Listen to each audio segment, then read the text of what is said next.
इस वीडियो में हम करेंगे कक्षा 6 का प्रश्नावली 3.6 का प्रश्न नंबर 2। प्रश्न है, निम्न का मासा क्या है? यानी कि ये हमें दिए हुए हैं, इनका मासा बताना है क्या होगा। जैसे ए में है दो क्रमागत संख्या है, जब दो क्रमागत संख्याएं हैं तब उनका मासा क्या होगा। बी है दो क्रमागत सम संख्या है, जब दो क्रमागत सम संख्या हो तब उनका मासा क्या होगा। और सी में है दो क्रमागत विषम संख्या है, यानी कि जब दो क्रमागत विषम संख्या हो तब मासा क्या होगा। तो तीनों में क्रमागत संख्या है, तो पहले में 1 से 10 तक क्रमागत संख्या लिख लेता हूं।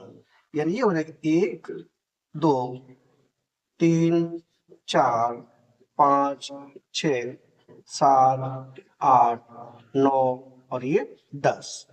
1 से 10 तक ये क्रमागत संख्या हो गई। क्रमागत संख्या का मतलब होता है नंबर से आने वाली संख्या। जैसे 1 के बाद 2 आता है, 2 के बाद 3 आता है, 3 के बाद 4 आता है, 4 के बाद 5 आता है, 5 के बाद 6 आता है। ऐसे ये क्या हो गई, क्रमागत संख्या हो गई। अब करते हैं इसका ए भाग। तो यहाँ करते हैं ए में क्या है, दो क्रमागत संख्या है। कोई सी भी दो क्रमागत संख्या ले ले तब उसका मासा क्या होगा। मान के चलो मैंने ले लिया 6 और 7 दोनों क्रमांक संख्या है।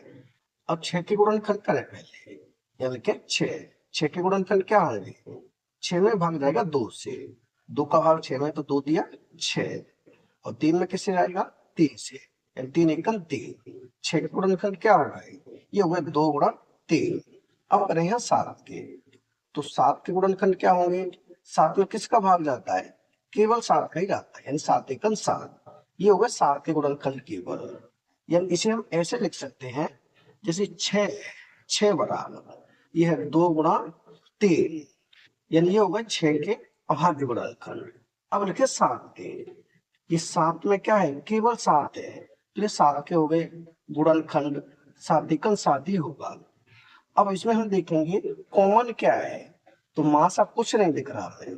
जब कुछ भी कॉमन नहीं होता तो उसमें हम दोनों में लिखते हैं एक, यानी इसमें 1 का गुणा कर देंगे और इसमें भी 1 का गुणा कर देंगे। 1 का गुणा करने पर कोई भी फर्क नहीं पड़ता, कोई भी अंतर नहीं आता। अब हम देखेंगे दोनों में क्या है, एक इसमें है, एक इसमें है, तो इसका मासा क्या हो जाएगा, इसका मासा हो जाएगा 1।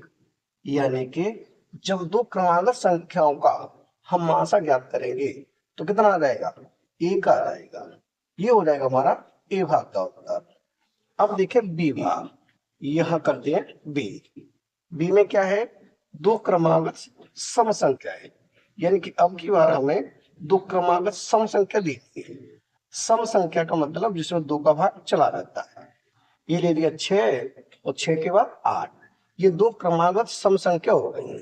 तो 6 के गुणनखंड करें, 6 के गुणनखंड यहाँ पर 2 का भाग चला जाएगा, 2 3 6, और 3 का भाग चला जाएगा, 3 1 3। अब ले 8 के गुणनखंड, तो 8 में किसका भाग रहेगा, 2 का, 2 चौक 8, 4 में 2 से, 2 दूनी 4 और 2 में 2 से, 2 एकम 2। 6 के गुणनखंड क्या है, 6 के गुणनखंड है 2 गुणा 3, तो 2 गुणा 3। और 8 के गुणनखंड क्या है, 8 के गुणनखंड है 2 गुणा 2 गुणा 2। अब हमें क्या निकालना है, मासा, तो यहां लिखिए मासा। दोनों में क्या है, 2 इसमें है, 2 इसमें है, 3 इसमें है, 3 इसमें है, तो क्या है, केवल 2। यानी कि जब दो क्रमागत सम संख्याओं का हम मासा ज्ञात करेंगे तो कितना आएगा, हमेशा 2 ही आएगा। ये हो जाएगा हमारा बी भाग का उत्तर। अब देखिए सी में है दो क्रमागत विषम संख्याएं, तो यहां करते हैं सी। अब कोई सी भी दो क्रमागत विषम संख्या ले सकती है, जैसे हमने ले लिया 3 और ये 5।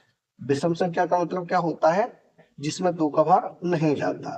तो 3, तो 3 और 5 ये दो क्रमागत विषम संख्या हो जाएगी। अब 3 के गुणनखंड क्या होंगे, 3 के गुणनखंड होंगे केवल 3 गुणा 1, यानी इससे ऐसे लिख दे 3 के गुणनखंड हो जाएंगे 3 गुणा 1, 3 एकम 3। और 5 के गुणनखंड ऐसे 5 के होंगे, यानी कि 5 गुणा 1, 5 एकम 5, इसके अलावा इनके कोई गुणनखंड नहीं होंगे। तो अब हमें निकालना है इसका मासा, यहाँ लिखे मासा। दोनों में क्या है, एक इसमें है एक इसमें है, तो मासा क्या हो जाएगा, एक हो जाएगा। यानी कि दो क्रमागत विषम संख्याओं का मासा अगर ज्ञात करेंगे तो हमेशा एक ही आएगा। यानी ये हो जाएगा हमारा सी भाग का उत्तर। यानी कि ए के लिए उत्तर क्या होगा, ए के लिए उत्तर होगा एक, और बी के लिए उत्तर क्या होगा, बी के लिए उत्तर होगा दो, और सी के लिए उत्तर क्या होगा, सी के लिए उत्तर हो जाएगा एक। ये हो जाएंगे हमारे ए बी और सी के उत्तर। यानी कि प्रश्न नंबर 2 हो चुका है कंप्लीट। अगर वीडियो पसंद आए तो लाइक करें, कमेंट करें, अपने दोस्तों के साथ शेयर करें। धन्यवाद।